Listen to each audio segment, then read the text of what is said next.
Assalamu alaikum agayın. Köpten beri sizden menен yüz görüşe albay. Bayağı ulu jaratkan süygön pendesine aygar oğru öğret degendey biraz sırkoolap жүрдüm şu yıl başından beri. Hazır jakşı. Janagı talanttуу akın inim бар эле. Markum bolup ketти, Сайырбек Ажматов деген. Ошол жигиттин Tirişunduk kezdер кошто ыргагын, тирүүлүгүм азабымда жыргалым деген саптар бар эле да. Ошондой болот экен эми турмуш. Анан дагы Сагын эжебиздин канчанчы ирет кайра жашай баштаймын деген керемет сабы бар да. Ошо сыяктуу кайрадан жүздөшүп турганга улуу жаратканга ыраазыбыз. Эми менден сурашат, эмнеге чыкпай калдыңыз тиги бу деген маселелер сурашат. Айрыкча мына кечээ бирөө тааныбаган эле киши автобуста баратсам мени ушу колдон кармап айтат, кыргыз бийлиги Ли Куан Ю боло алабы деп мага ушундай эле суроо берди да. Ли Куан деп коёбуз, кыскартып айтканда Сингапурду бизде чакан эле мамлекет болгон, абдан коррупциялык сазга баткан, артта калган мамлекетти ошо саздан сууруп чыккан киши да.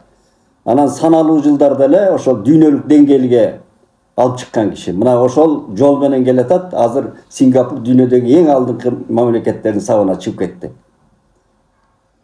Ошондой кыйгас суроо берди да мага. Анан мен айттым, эмне үчүн боло албайт дедим. Эмне ушу бизде андай Иликуандай киши жокпу бизде? Бар. Айрыкча мына ал менден азыркыдай мындай кычык суроо бергендей болду ал аксакалдагы. Анан мен айттым, эми чыгат эгерде биз ушул кыргыз салтында эле айтайынчы, мына эки достун, инилеримдин жасап аткан иштерин колдосок, эл катары, журт катары, пейилибизди да оңдосок өзүбүз, эмне иш кылып атабыз өзүбүзгө, кыргызга, кыргыз мамлекетине өзүң эмне иш кылып атасың? Салижан устатыбыз айткандай, кыргыз деп эле кыйкыра бербей, бирдеме жаз, бирдеме жаза дечү а киши кайра. Кыргыз деп эле кыйкыра бергенде. Некрасов орустун улуу жазуучусу Некрасовдун патриот деп эле кыйкырган, рус деп эле кыйкырган кишинин ар жагында бирдеме бар деген бир ойду айткан сабы бар да. Ошол сыяктуу ошондой кур кыйкыра бербей, анан өзүбүз дагы эмне кылып атабыз? Анан ал мынабы эки достун деп эле кайра айтайын, ошол эми кыскартып айтып, түшүнүктүү да. Саясаты түз болсо, ушул кетиште түз болсо, иман пейилдери элине ак болсо, ошо боюнча анан кийин саясаттын арабасын баягы арабанын кошатындай бирге тартып, элин мына биз деле ошол Сингапурдан да төмөн түшүп кеткен, сормосасга түшүп кеткен 30 жылда кыргыз мамлекети. Туташ түшкөндө, ошол азыр кармаштар жүрүп атат мына. Баягы образдуу айтканда кандуу кармаштар жүрүп атат да.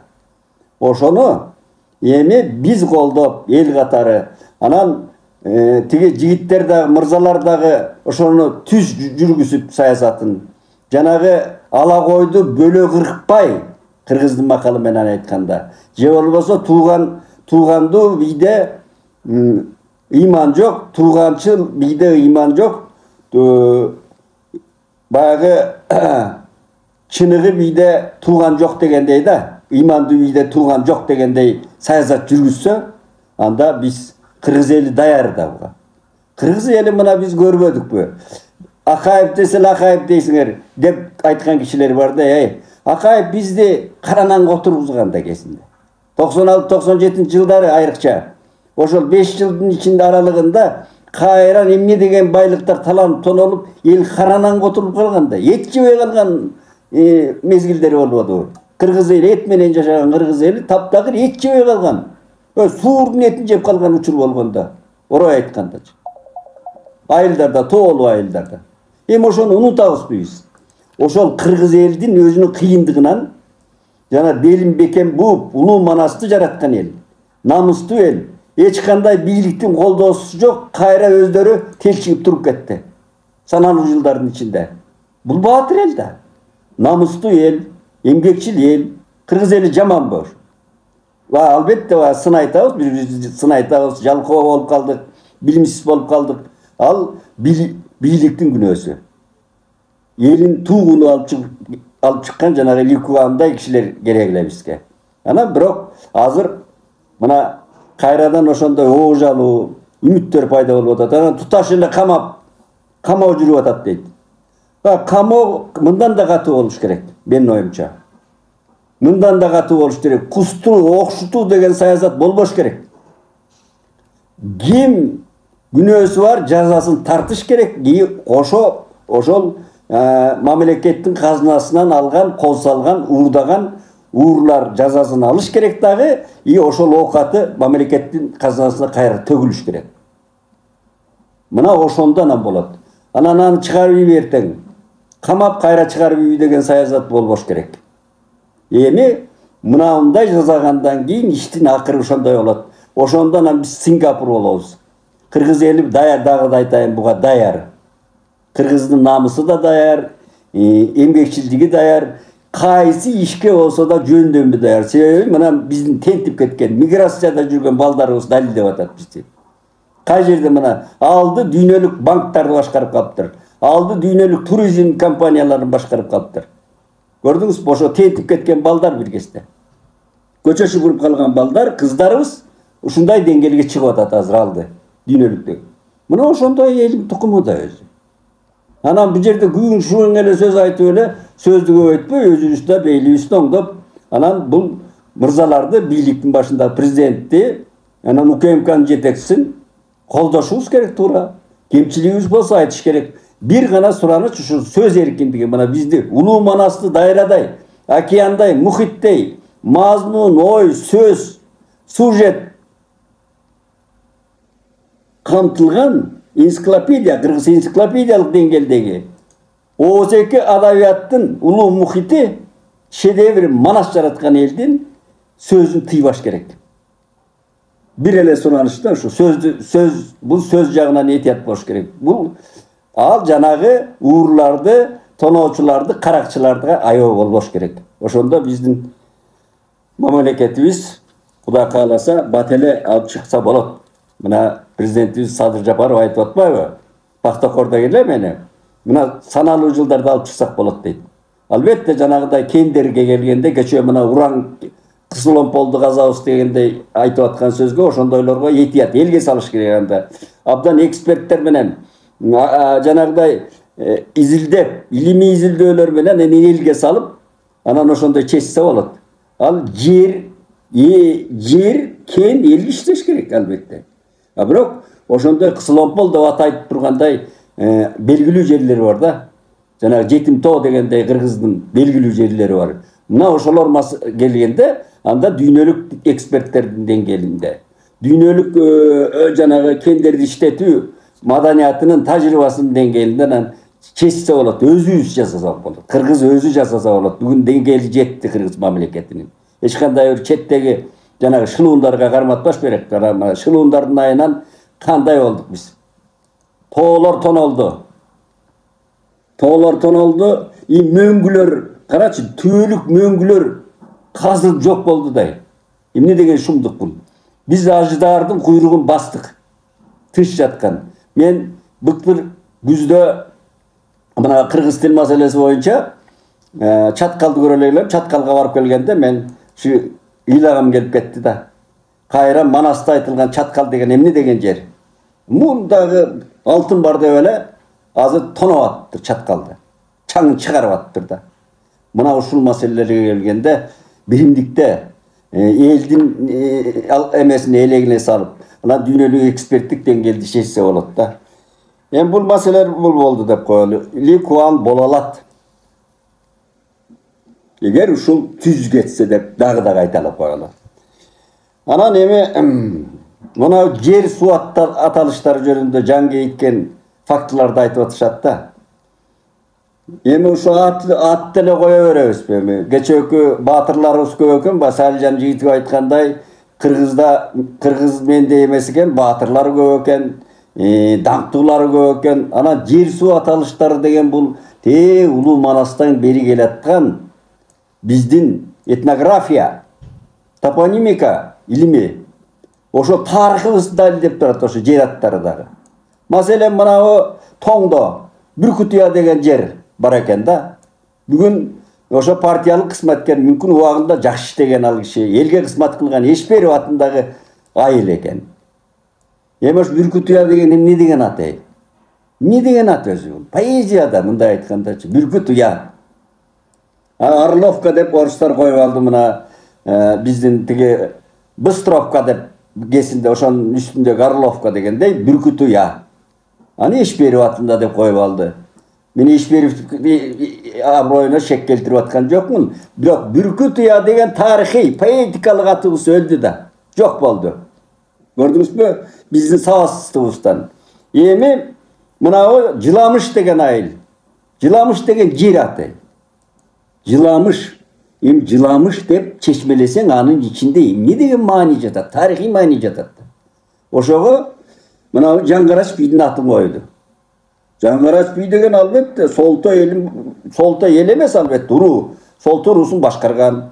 Кезинде мына чүйдү сактап калууга чоң эмгек сиңирген биздин көчмөн доордун бийлик башчыларынын бири. Баа кишинин арбагы ыраазы болсун, бирок Жаңгарач бийдин атын Жыламышты өчүрүш керек беле. Жыламыш дегенде. Тарыхый атты. Башкача койсо болот, же башкача эстеликтердин ансамблиясын койсо болот. Тарых мына борборго алып келип туруп. Башка жолдорун табыш керек да, сивилдүү. Тарыхый аттарды өчүрүп, мына ушундай туташ башталып атат. Кече эмне дейт тиги кезинде Кайран Эралиев Сүйүнбай абабыз, мына кыргыз поэзиясынын классиги, бир мыкты иш жазган да. Анын атын Таласта Үчемчек деген айылда төрөлгөн экен.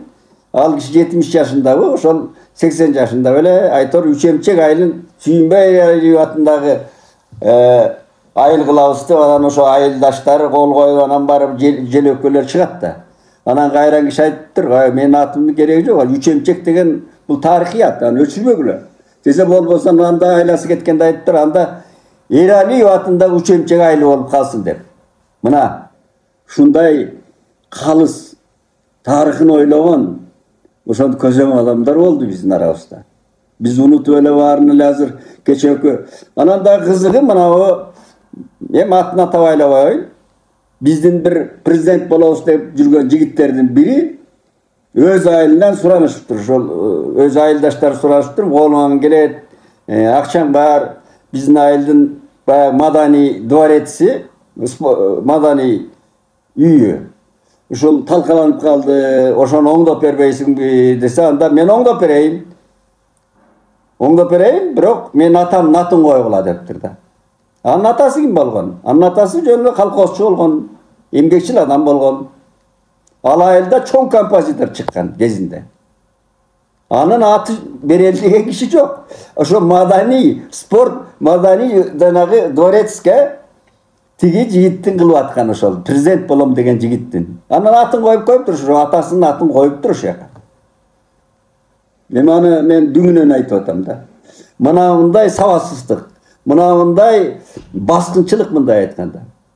Маңкуртчулук бизде аябай күчөп баратат да. Шуну эске алуубуз керек туугандар. Муну токтотпосо болбойт.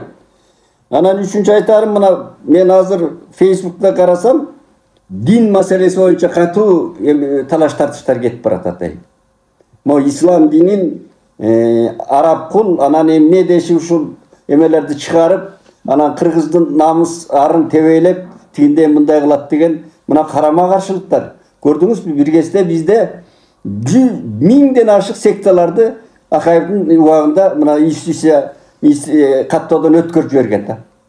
Мына ошону шорун тартабыз эми жакында. Диндин кагылышы өтө жаман маселе бул. Өтө жаман маселе. Айыкпай турган оору бул. Мына аң сесимге кирип кетсе, бизде ошол жагы дагы эң калды. Эң баш болуп калды да. Бүгүн эми ошондой эмел карама каршылыктан улам ар кандай талаш тартыштар көбөйүп баратат.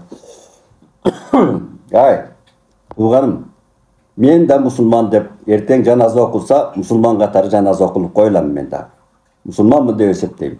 Бірақ қырғыз елінің салт санасы, адат нарқы, қасиеттері динден биік тұрыш керек. Бұл диндерден, мына ұлы Қытай жазмаларында бері болғанда 5000 жылдық мемлекеттілік тарихы бар деп айтады бізде елде. Ұлы Манасты жаратқан ел. Манас десіле, Манасты қайра айтасың деп, баяғы кезінде Манас дей береді кезінде Роза Отынбаева ежем бір шығып алып сөйледі, осын шойып, кешіріп қойсын. Манасты айтпағанда атауыстың башын айтауысты біз. Мұндай көлемді, мұндай ойды батырған, мұндай тарихи, энциклопедиялық деңгейде 32 шығарма бізде дүниеде жоқ да, теңдессіз. Бұл жөнінде Қайран Мұхтар Ауызов кезегінде басын берген. Yani Мұхтар Ауызов кім болған ал кезде? Эпопея жазған кіші, дүниелік сейрек роман жазған кіші. Абай жолы деген. Анан өз үстін көзім, дүниелік аламдық жазушысы айтмадық, қанша жол айтты бұл жөнінде. Анан еле, келіп еле, диндер ылдый тұрыш керек Манастан. Кечересіздер қырғыз салтынан, қырғыз қасиетінен, қырғыз елділігінен дин ылдый тұрыш керек. Мына ушундай. Дин ылдый тұрыш керек, ошо динді танышыбыз керек. Ошол динді қарманса, ошол арқылы Құдайды танышыбыз керек. Ансызда Құдайды танып келген ел. Манастың өзінде де Құдай танылады, айтылады. Салт санасыбызда, мақал лақаптарыбызда барлығында Құдай танылады. Мен бұйыл бір таңғалышты былтыр күзде мына Султан Раевтың демилгесі, әлбетте рахмат айтам Султан Палбанға деп еркелетеміз. Ошол Түркияға Алтынбек Исмаилов деген талантты ақын көз барып келдік. Ал инемден бір артықшылығы маға түмеле шатыратылы қотармашы болып берді да. Мен түрктердің арасында жақсы ең еркін жүрдім үшінші. Еласық деген шағыр бар екен. Ошондо поэзия фестивалына бардық да. Ошол поэзияның барқын ошо түрктерден көрдім мен. Кадимкидей мэри губернаторы баш болуп, бір көчөсү бар екен, ошондо жыл сайын кадимкидей жанагыдай парад жүрөткөн да, поэзия парады жүрөткөн. Ошондо биз баазып ырдап, ошо түрктердин арасында. Мен кыргыз өнөрдөрдү адым ушундай жүрдүк да. Мына эл өнүгүп атат ошондой. Өзүнүн тарыхын тааныган, унутпаган эл. Биздин эмне болду? Ана баса ошондо айтайын дегеним, мени бир диний мектепке алып барышты. 600 окуучу окуйт экен өспүрүмдөр. Мына 12 жашта, 13 жаштан 16 жашка чейинки балдар экен, 600 бала. Жалаң эркек балдар окутулат экен. Эми орусча айтканда мощный да базасы. Анан ошол балдарды жийди да, чоң залы бар экен. Анан мени Алтынбек экөөбүздү коюп, өзү бир акыны, алардын акыны алып барып, анан ошол бизди тааныштырып. Анан мен таң калганым дагы бир жолу айтайын. Ошол түрк өспүрүм балдар Манас жана Айтматов жөнүндө мага шатырата суроолорду берип шаштымды кетирди дей. Бир чети ушунчалык кубандым ошо балдардын деңгээлине. Экинчиден шаштым кетип калды. Бул алардан андай диний мектептен мен андай суроо болот деп күткөн эмесмин да. Анан Манастан да айтып жибердим жүзүндө Кайран Сакеңдин оонуна салып. Ырдап жибердим Ырысбай экенин бир куплеттерин. Анан балдар ыраазы болду окшойт, абдан ыраазы болуп чыгып баратканда колумду кармашып, калпагыма кызыгышып, сүрөткө түшүп кайра. Диний мектепте ошол окутулуп атат ушундай деңгээлде. Биздин бүгүн молдокелер эмес, министрлик билбейт медреселерде, бийлик билбейт медреселерде эмне окутулуп атканын, эмне окутулуп атат ал жерде. Аны кой, бала бакчаларда программа жок экен. Оосуна келгенде окутуп атат, бүт орусча окутуп атат. Орус тилин кагылайбыз, биз орус тилин билип, орус тили аркылуу дүйнө көпүрө болду бизге. Эч качанда орус тилин чамбайм мен. Лев Толстойду, Пушкинди, Шолоховду чамбайм мен эч качан. Булар мени устатым да, биздин жол дүйнөгө алып чыкты, ааламга алып чыкты. Бизге каршы коюп аткан жокпуз. Бирок биздин тилибиз эмне болуп баратат? Динибиз эмне болуп баратат? Дилибиз эмне болуп баратат деген маселени коюп, калланы иштетиш керек өзбек тууган айткандай. Ошого жараша иш жасаш керек. А иштей албаган кишини мен президентке сунуш кылар элем. Мынабы боордошубуз Шавкат Мирзиевди шака-шукалай кызматтан алыш керек да. Жөө-жомокчуларды жанагыдай көзүнө карап алып жүрбөш керек. Бир кезде мага мындай кызмат кылды эле тигиндей деген. Биз алдыга жылышыбыз керек. 21-кылым өтө кылтыңдаган коогалуу кылым бул өзү. Bizde çakan mamleketler emez, imperiyalar, çoğun mamleketler sallaşıp yatkan uçur. Oşun için biz birimlikte olup, peyli üstü oңдоп, ayrıca bilimge, buna göçmen doğurdu, oğun yok, şos yok, meselen, janagıday, esengi birimliğin yok, hiç kanday, boluşar kişin yok, mamleketi yok, kesle kayran ataları sıngan butun kancıgaga baylap, alıp bergen alato. Алар эмне менен алып берди? Биринчи элдиги менен, көкжалдыгы менен Манастай.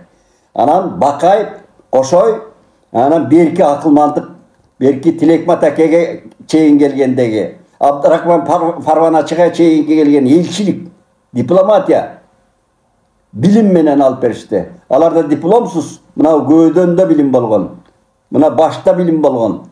Ошондой амал менен анан Алатоосун сактап калышты. Бизге өткөрүп берди. Ana biz de ошондой bir ойлонушубуз керек да туугандар. Эми аманчылык болсун, дагы да жолугарбыз. Мындан кийин тез жолугуп турганга аракет кылабыз эми, колубуздун келишинче. Аман бололу.